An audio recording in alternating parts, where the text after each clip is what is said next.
Philadelphia, city of brotherly love, a motto that seems to have been lacking somewhat towards the Jewish community here lately. Very large headstones have been pushed over. You've seen some of them have broken. In the Mount Carmel Cemetery, a historic burial ground dating from 1890, more than 100 Jewish gravestones were toppled in February, left lying on the ground. It's not just Philadelphia. In the Midwest, these Jewish headstones near St. Louis, Missouri, were attacked in a similar way.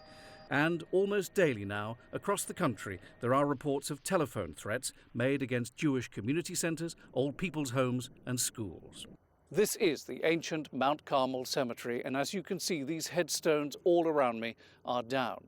The authorities in Philadelphia say there's no way this was done by the weather or by wild animals. These graves were wrecked deliberately. When the gravestones were upended in Philadelphia, the city's mayor, Jim Kenney, said in a written statement, "My heart breaks for the families who found their loved ones' headstones toppled. Hate is not permissible in Philadelphia." After attacks in New York State, the mayor of New York City, Bill de Blasio, met Jewish leaders in a show of solidarity and said he's never seen anything like it. And this is a very troubling reality. This is a moment in time, a moment in history where forces of hate have been unleashed. And it is exceedingly unsettling. The FBI is investigating but can't say for sure who's behind the nationwide cemetery attacks and telephone bomb threats. Naomi Adler is CEO of the Jewish Federation of Greater Philadelphia. She jokes with me that she's really the mayor for Jews who live in Philly. But there's no laughing when it comes to the vandalism and telephone threats.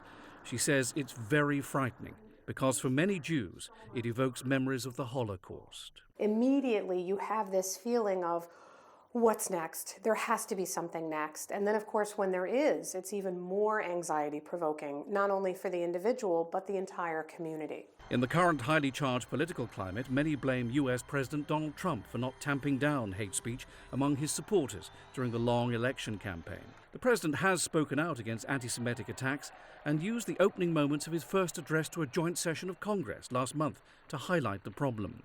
Recent threats targeting Jewish community centers and vandalism of Jewish cemeteries remind us that while we may be a nation divided on policies, we are a country that stands united in condemning hate and evil in all of its very ugly forms.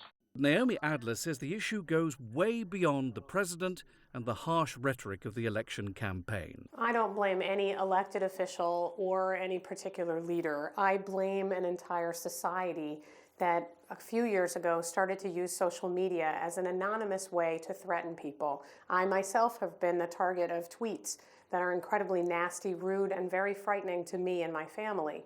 But this anonymity, it allows people to spew hate in a way where they know they're probably not going to get caught.